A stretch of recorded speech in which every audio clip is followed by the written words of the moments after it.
कुरान मजीद फुरक़ान हमीद में अल्लाह ताला ने इरशाद फरमाया वाला नबलुवन्नकुम कि वो ज़रूर आज़माएगा तुम्हें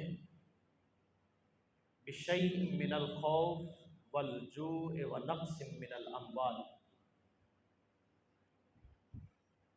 कि कुछ खौफ देकर और भूख से और मालों में कमी करके, वल अनफुस और तुम्हारी जानें अपनी बारगाह में लेकर वो ज़रूर तुम्हें आज़माएगा।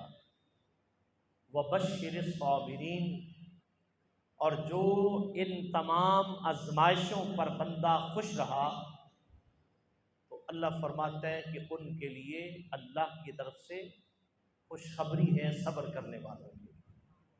नाराए तकबीर, नाराए रिसालत, नाराए हैदरी, शान मुस्तफा।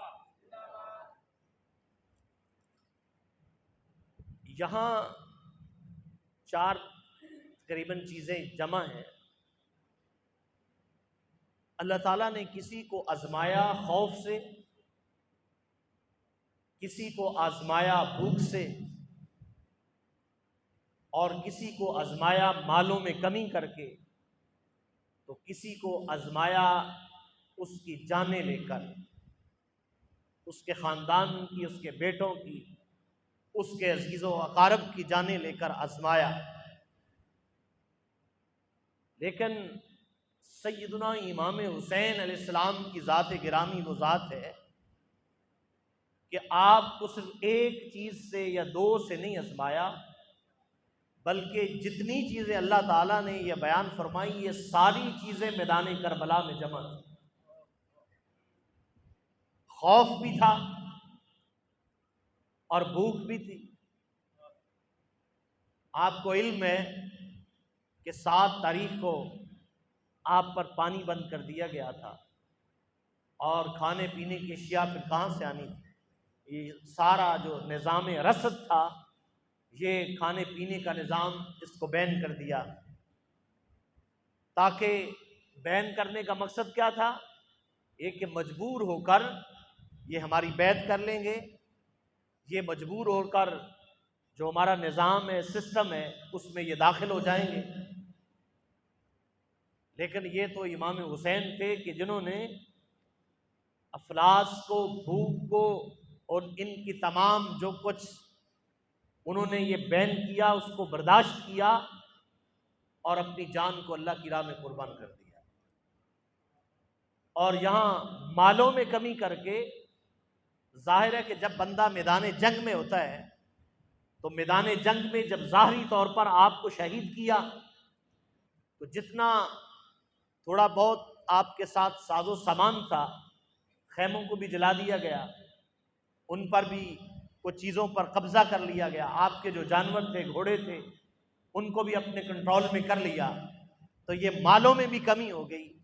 और चौथी चीज़ अल्लाह ने बयान फरमाई कि वल अनफुस, कि हम तुम्हें तुम्हारी जानों से आजमाएंगे। तो वो भी आपने अपने बेटे भी, अपने भाई, अपने भांजे, यहाँ तक कि खुद भी अपनी जान अल्लाह के सुपुर्द कर दी। तो फरमाया कि वबश्शिर साबिरीन, कि सब्र करने वालों के लिए क्या है? खुशखबरी है।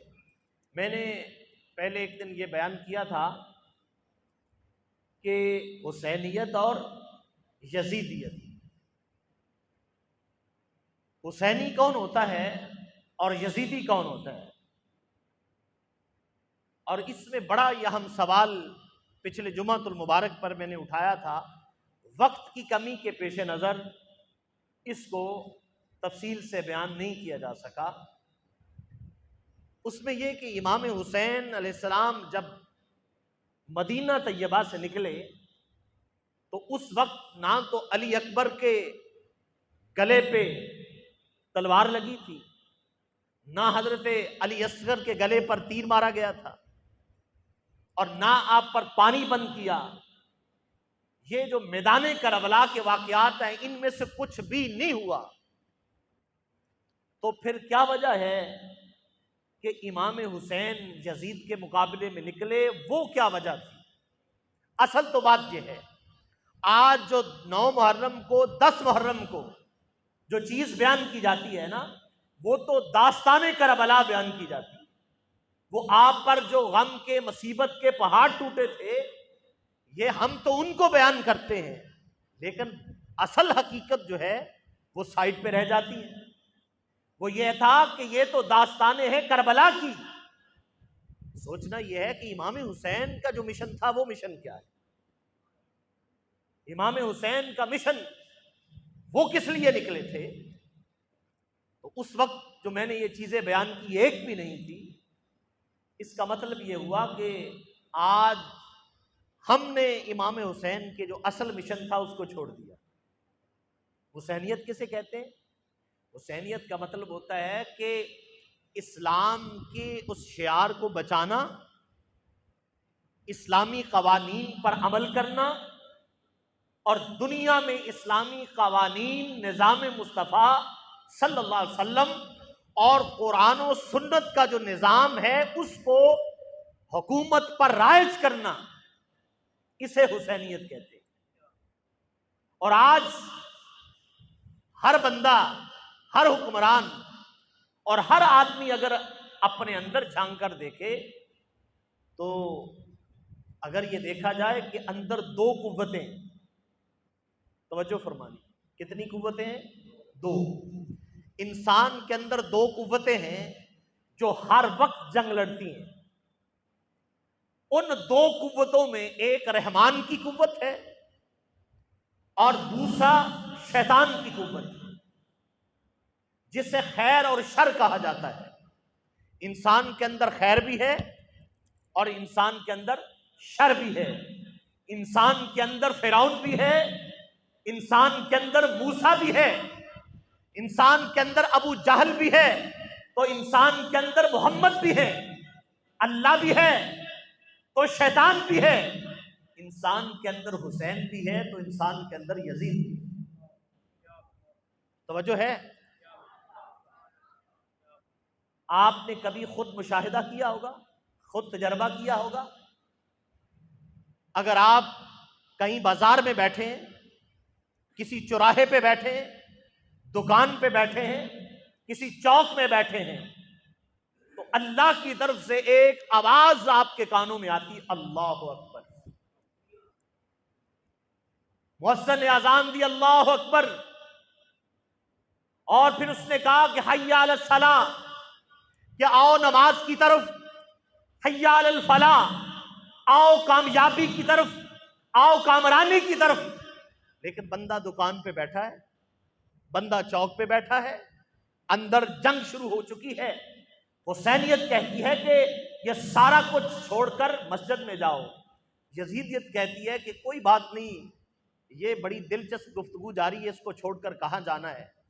ये इंसान के अंदर जंग शुरू हो गई, ये असल हकीकत है।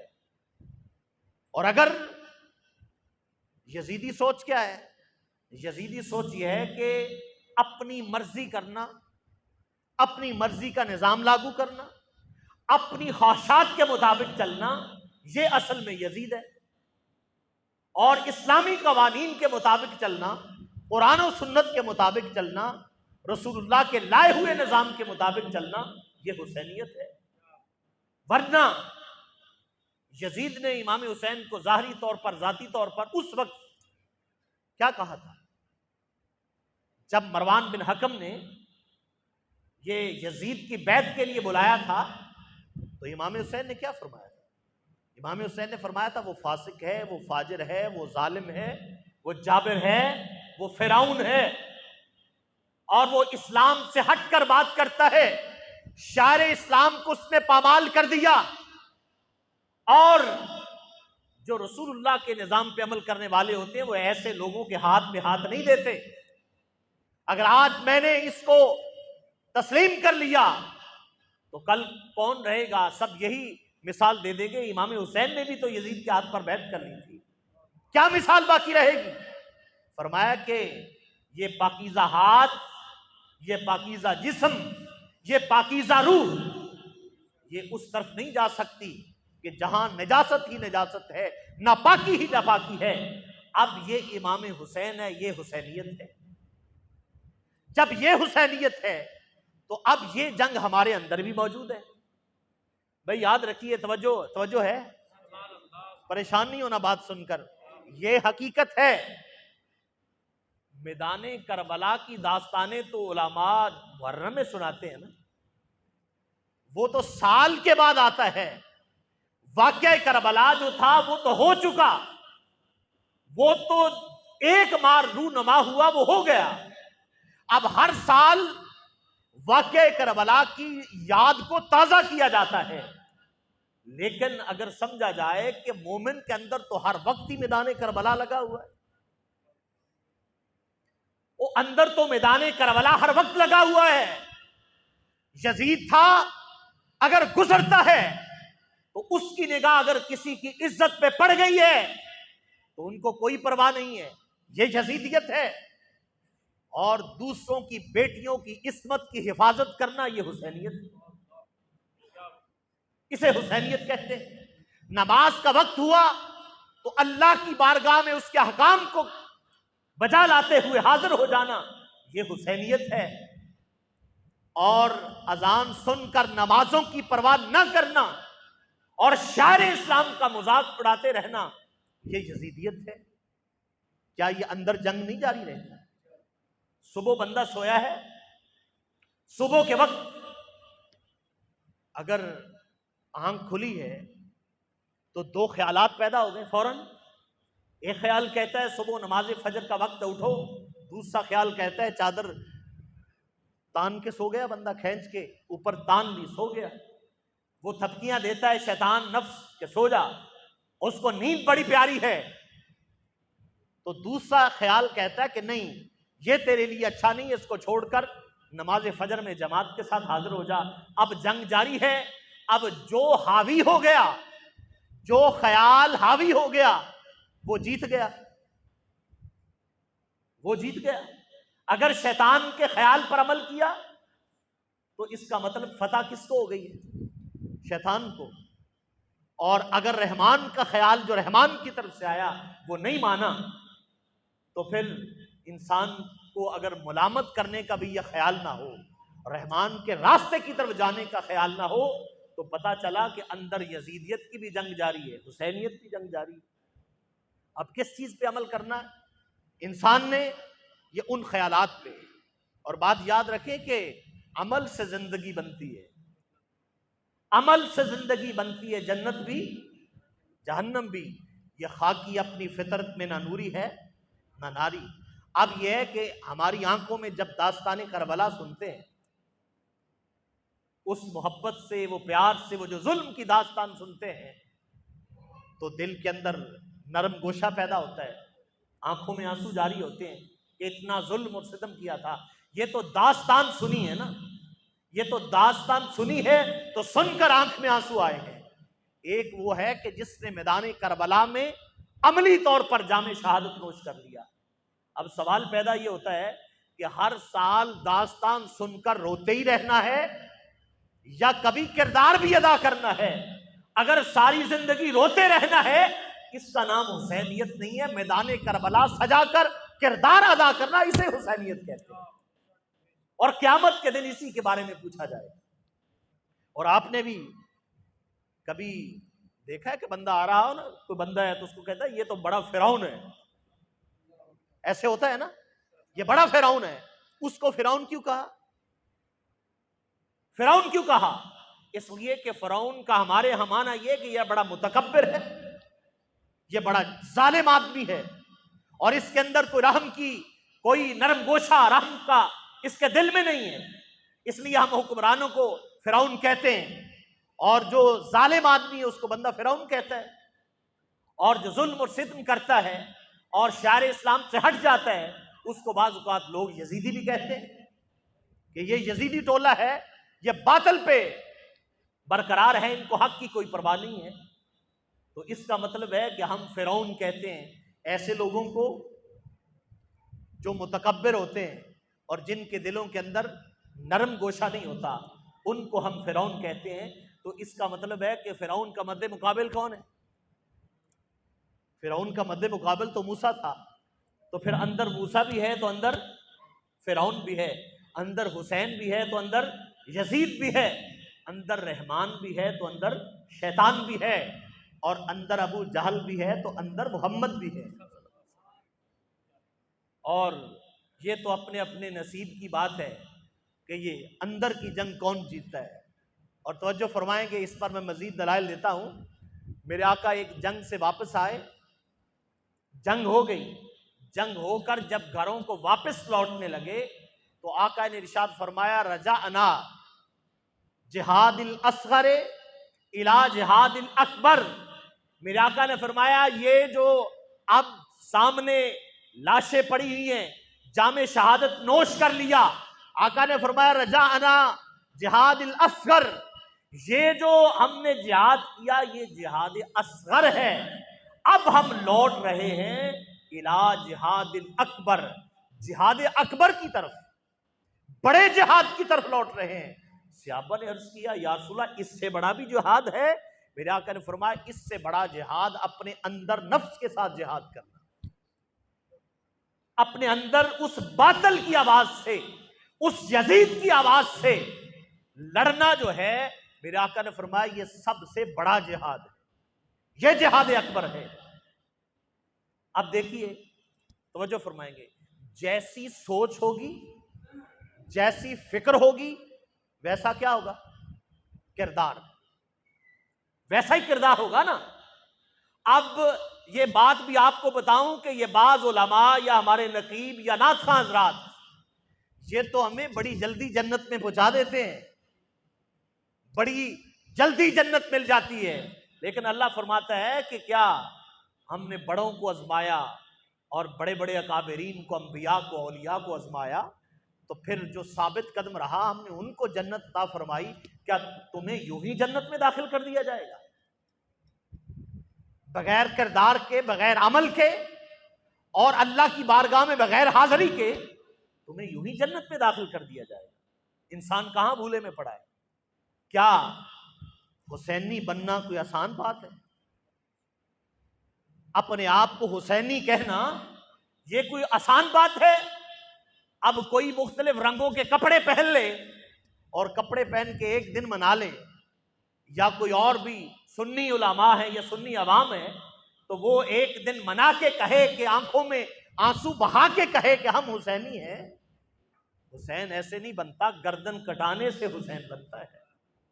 खानदान ज़िबा करवाएं तो फिर हुसैनी कहलाता है। भूख, अफलास, माल, जान जो है वो अल्लाह की बारगाह में कुर्बान करें तो फिर हुसैन बनता है, और गर्दन नेज़े पे जाए तो फिर हुसैन बनता है, उसे हुसैन कहते हैं। आजकल तो लोग 4 अल्फाज अदा किए तो सीना तान के कहा हम हुसैनी है, और जब अमल की मैदान करबला लगता है, और मैदान करबला में हम तो सुबह का वक्त होता है तो नमाज के लिए उठने के लिए नहीं तैयार, तो मुझे बताओ जब इस्लाम ने आवाज दे दी आओ गर्दन कटाने का वक्त है, तो फिर कौन किरदार अदा करेगा? और यहां बात कह दूं, तवज्जो फरमाएं, बात यह है कि यूरोप ने, स्वीडन ने कुरान मजीद को जला दिया, यजीद ने कुरान मजीद पे अमल करना छोड़ दिया, तख्त पे बैठा है, तो हुसैन खानदान समेत मैदान करबला में मौजूद है, और पूरी उम्मत मुसलमान अपने आप को हुसैनी कहकर भी कुरान जलता हुआ देखकर खामोश है। मुझे बताइए कि ये हुसैनी, इसे हुसैनियत कहते हैं? ये हुसैनी किरदार है क्या? कल कयामत के दिन परवरदिगार की बारगाह में यह सवाल नहीं होना कि आओ आवाज आएगी हुसैनी कौन है? क्या यहां सीने पे हाथ मारने वाले, या आंखों से आंसू बहाने वाले, और या इमाम हुसैन की मनकबतें कहने वाले साइड पे आ जाएंगे? परवरदिगार हम हुसैनी है। तो अगर रब ने पूछ लिया जब मेरे मोहम्मद के खाके बन रहे थे, अगर उस दौर में यजीद खाके बनाता, तो बताओ इमाम हुसैन क्या करता? बोलो तो सही। अगर उस यजीद उस दौर में तो कुरान पे अमल ना किया और इस्लाम से बेवफाई की, तो मैदान करबला में इमाम हुसैन मौजूद हैं, आज कुरान जलाए जा रहे हैं, तो फिर भी हम हुसैनी, फिर भी हम कहें हुसैनी, क्या ये पूछा नहीं जाएगा? ये क़यामत के दिन सवाल नहीं होगा कि आओ अपने आप को हुसैन कहने वालों जरा मैदान में तो आओ? तो सोचना यह है कि उस दिन क्या अल्लाह की बारगाह में उस दिन क्या जवाब अदा करना है। चलो गर्दन नहीं कटा सकते, चलो खानदान को ज़िबा नहीं करवा सकते, ये तो बड़े दूर की बात है, लेकिन जो अंदर से आवाज हुसैनी आती है उस पर तो अमल कर ले। आज कितने लोग नमाज में हाजिर थे? कितने लोग थे जिन्होंने जमात के साथ नमाज अदा की और फिर कहेंगे हम हुसैनी? कितने वो लोग जिन्होंने कुरान खोलकर अपने घर में पढ़ा था? और कितने हजरत उस्मान बिन अफ़्फ़ान रज़ी अल्लाह ताला अन्हु मस्जिद नबवी के मिंबर पर बैठे खुतबा इरशाद फरमा रहे थे, तो मस्जिद नबवी में एक शख्स जुमा पढ़ने के लिए आया, तो रास्ते में हुसीन व जमील एक औरत आ रही थी, तो वो बंदा जुमा पढ़ने आ रहा है, लेकिन निगाह उस औरत पे पड़ गई। पहली निगाह पड़ जाए तो माफ है, लेकिन उन्होंने उसके हुस्न और जमाल में गौर व फिक्र शुरू कर दिया। अब उस चेहरे को खूब देखा, देखकर जब मस्जिद नबवी में अंदर दाखिल हुए, तो मस्जिद नबवी के मिंबर पर खलीफा सोम दामाद रसूल हजरत उस्मान बिन अफ़्फ़ान ज़ुन्नूरैन खुतबा इरशाद फरमाया। जो ही वो बंदा सामने आया, आपने मौजू छोड़ दिया, खुतबा छोड़ दिया, आपने फरमाया लोगों तुम्हें क्या हो गया है? तुम आए तो जुमा पढ़ने के लिए, लेकिन तुम्हारे चेहरों पर जना के आसार आ रहे हैं, तुम्हारे चेहरों पर जना के आसार नजर आ रहे हैं। वो बंदा बैठ गया, किसी को नहीं पता कि ये इशारा किस तरफ है। जब ये बात की तो वो बंदा खड़ा हो गया। उसने खड़े होकर कहा कि हुजूर मैं सारे मजमे के सामने इकरार करता हूं, ये गलती मुझसे हुई है कि रास्ते में एक औरत के हुस्न जमाल को मैंने देखा। वो खड़ा हो गया और साथ ये सवाल पूछा कि अमीरुल मोमिनीन ये बताइए कि मैंने तो ये फेल बाजार में किया, आपको कैसे पता है? क्या रसूलुल्लाह के विसाल के बाद वही का सिलसिला दोबारा शुरू हो चुका है? क्या जबरील अमीन ने आकर आपको बताया कि आप पर वही का नज़ूल हुआ? आपने फरमाया कि वही का दरवाजा तो रसूलुल्लाह के विसाल के बाद बंद हो गया, अब वही का दरवाजा तो नहीं खुलेगा, जबरील अमीन तो नहीं आएंगे, लेकिन इत्तकू फिरासतल मुमिन फइन्नहु यंज़ुरु बिनूरिल्लाहि ताला, मोमिन की निगाह से बचो, वो जब देखता है तो अल्लाह के नूर से देखता है। फरमाया अगरचे तू बाजार में था, लेकिन उस्मान बिन अफ़्फ़ान तुझे यहां बैठकर देख रहा, तो तू क्या अदा करके आया? अब ये बताइए कि अगर तो निगाह बच गई और किसी इज्जत को पामाल नहीं किया तो फिर ये हुसैनियत है, अगर नहीं बची तो फिर ये यजीदियत है। ये फैसला अंदर ने करना है। हजरत वाबिसा बिन माबद रज़ी अल्लाह ताला अन्हु, ये इसी तरह आका मस्जिद नबवी में मजमा आम था, जुमा का मौका था, खिताब इरशाद फरमा रहे थे, वो बाहर से आए तो सफ़े चीरते हुए आगे आ गए। सहाबा ने उनके दामन को पकड़ा, फरमाया वाबिसा बिन माबद बैठ जाइए, आका खिताब खत्म करेंगे तो फिर सवाल करना, अभी उनसे ये कहा जा रहा है। तो मेरे आका ने फरमाया वापसा खड़े हो जाओ। हजरत वाबिसा बिन माबद खड़े हो गए। मेरे आका ने फरमाया तू जिस मकसद के लिए आया है, जो सवाल पूछने आया है, वो तू बताएगा या मैं उसका जवाब दे दूं? सुभान अल्लाह कहिए। तू खुद बताएगा या मैं मोहम्मद बताऊं? अब वाबिसा बिन माबद ने ये नहीं कहा कि या रसूलल्लाह आपको क्या मालूम कि मैंने क्या सवाल करना है। तो उस गुलाम ने अर्ज की या रसूलल्लाह आपको पता है तो आप खुद ही जवाब इरशाद फरमाइए। मेरे आका ने फरमाया तू पूछने आया मुझसे कि या रसूलल्लाह गुनाह क्या है और सवाब क्या है? गुनाह किसे कहते हैं, नेकी किसे कहते हैं? मेरे आका ने फरमाया यही पूछना? नाम या रसूलल्लाह यही पूछना है। मेरे आका ने फरमाया अगर तू गुनाह कर ले, अगर तू ऐसा काम कर ले और काम करने के बाद तेरे दिल में तरद्दुद पैदा हो जाए, तू परेशान हो जाए, तेरा चेहरे पे आसारे ऐसे आसार आ जाएं जो पशेमानी के आसार हैं, और तू परेशान हो जाए, तो फरमाया किसी के पास जाने की जरूरत नहीं है, ये गुनाह है। और अगर काम करने से तेरा दिल मुतमिन हो गया तो समझो ये सवाब। अब मैंने जो आपको आज का दर्स दिया, वो दर्स क्या है? वो दर्स ये है कि हमारे अंदर हुसैनियत भी है, हमारे अंदर यजीदियत भी है। मैं देख रहा हूं मेरे अबाब बड़े सहमे से परेशान है, और ये है भी हकीकत। यजीदियत भी अंदर है, हुसैनियत भी अंदर है। जो अंदर की आवाज है उसने ही हुसैन का किरदार अदा करना है, जो अंदर की सोच है उसी ने यजीदियत का किरदार अदा करना है। अगर अल्लाह अकबर से खौफ इलाही आ गया तो अल्लाह फरमाता वाला नबलुवन्नकुम बिशैइन मिनल खौफ, वो तुम्हें खौफ से आजमाएगा। देखते हैं कि अल्लाह अकबर सुबह तुम्हारे कानों में पड़ी है, हमारा खौफ तुम्हारे दिलों के अंदर है कि नहीं? कि अल्लाह नाराज हो जाएगा, अजाब आ जाएगा, अल्लाह हमसे ये पूछेगा तूने नमाज क्यों नहीं पढ़ी। अगर ये खौफ इलाही दिल में आ गया और घर वालों को भी उठाया, खुद मस्जिद में हाजिर हो गया, तो अल्लाह की तरफ से रहमत ही रहमत है, बरकत ही बरकत है। और अगर उस खौफ को पी गया, उस खौफ को उसने किसी खाते में ही नहीं लाया, वो चुप कर चादर तान के सोया है, सुबह 8 बजे 9 बजे उठा है, आंख खुली है, वुजू किया है, नाश्ता किया, अपने कारोबार पे निकल गया, तो समझ लो कि तेरा किरदार हुसैनी नहीं है। ये किरदार, ये सोच किसकी है? आखिर में मैं ये अर्ज करूं कि जब मुख्तार सकफी ने ना ये कातलाने करबला जो थे उनका बदला लेने के लिए उसने फौज को मुख्तलिफ मुकामात पर भेजा, तो एक वो शख्स जो हजरत अली अकबर पर तीर फेंकता था और इमाम हुसैन पे, आपके खानदान पे तीरों की बारिश करता था, तो मुख्तार सकफी ने फौज भेजी कि इसको गिरफ्तार करो, इसको कत्ल कर दो। तो वो शख्स भागता ऐसे जगह पर चला गया, ऐसे मुकाम पर चला गया कि उसे पता ना चला पीछे फौज थी, भागता हुआ एक घर में दाखिल हुआ। और इत्तेफाक से बात यह है कि वो घर सैयदुना इमाम ज़ैनुल आबिदीन रज़ी अल्लाह ताला अन्हु था। हजरत इमाम ज़ैनुल आबिदीन के घर दाखिल हो।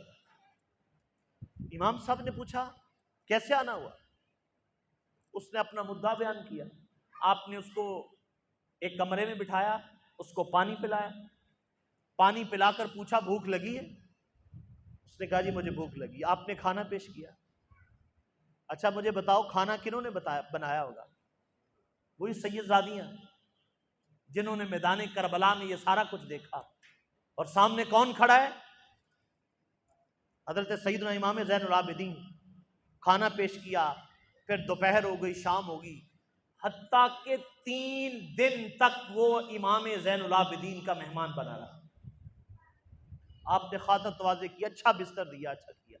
जब वो जाने लगा ना वापस, तो कहने लगा इमाम साहब बड़ा अजीब किस्सा है कि आपने शायद मुझे पहचाना नहीं, पता मैं कौन हूं? उसने अपना नाम बताया। उसने कहा कि मैं ही इमाम हुसैन का, आपके भाइयों का कातिल हूं। तो आपने फरमाया कि मैं तेरी शक्ल भूल सकता हूं? जिस बेटे के सामने बाप पे जिस वक्त तू वार कर रहा था, मैं देख रहा था। जब मेरे अली अकबर पर, भाई पर तूने तीर बरसाए तो मैं देख रहा था। तो उसने कहा कि फिर इमाम साहब ये क्या? आपको तो चाहिए था कि बदला लेते, अपनी तलवार से मेरा सर कलम करते, मुझे मुख्तार सकफी के हवाले करते। आपने फरमाया बस यही दुनिया वालों को बताना है कि हुसैनियत क्या होती है, यजीदियत क्या होती है। फरमाया जो कुछ तुमने मैदान करबला में किया वो यजीदियत थी, और 3 दिन तक जो मैंने किया इसे हुसैनियत कहते हैं। फरमाया ये यजीदी किरदार है, ये वो यजीदी किरदार है जिस पर अमल करना इंसान के लिए जरूरी होता है। और यही वो चीजें हैं कि जो अल्लाह की बारगाह में जिन चीजों का हमने जवाब देना है। तो आज कम से कम मैदान करबला का लगना, अपनी जान और बेटे कुर्बान करना, तो ये सैयद शुहदा, ये तो बड़े लोगों का काम है। तो कम से कम हम इतना काम तो कर लें कि कि जो उसवाए हसना रसूलुल्लाह का है, जो इमाम हुसैन का मिशन था, तो कम अज कम उसको लेकर तो आगे चलें, अपनी मस्जिदों को तो आबाद करें, घर में खोलकर कुरान तो पढ़ें, बच्चों को तालीम तो ऐसी दें। एक स्कॉलर्स, मुझे उसका नाम भूल गया, मुझे याद नहीं है, उसने, मैंने वो अपने YouTube पर भी उसका दिया है, वहां उसका अनुमान ये कि वालिदैन सुने। अगर आप मेरा YouTube चैनल निकालें तो उस पर ये गालबन 15 मिनट की गुफ्तगू है, सुने। उसने दिल दहला देने वाली बात की है। उसने कहा, मैंने, वो यूनिवर्सिटी का प्रोफेसर है, उसने कहा मैंने 1800 तलाबा और तालिबात का इंटरव्यू किया कॉलेजों में जाकर, यूनिवर्सिटियों में जाकर। मैंने एक तालिब इल्म से पूछा, तूने तालीम पढ़कर बड़ा होकर क्या बनना है? उसने कहा, जी मैं वो जो मेसी है फुटबॉल का बहुत बड़ा खिलाड़ी, मैं वो बनना चाहता हूं। दूसरे से मैंने पूछा, तू क्या बनना चाहता है? उसने कहा, जी मैं फलां जो अंग्रेज है उसकी तरह बनना चाहता हूं। मैंने एक लड़की से पूछा कि तू क्या बनना चाहती है पढ़ के बड़ा होकर? उसने कहा, मैं फलां जो खातून है अमेरिका की उस तरह बनना पड़। उसने कहा, 1800 तालिब इल्मों में किसी ने नहीं कहा मैं अबू बकर की तरह बनना चाहता हूं, किसी ने नहीं कहा मैं उमर की तरह बनना चाहता हूं, किसी ने नहीं कहा मैं हुसैन की तरह बनना चाहता हूं, किसी ने नहीं कहा कि मैं दाता गंज बख्श की तरह बनना चाहता हूं।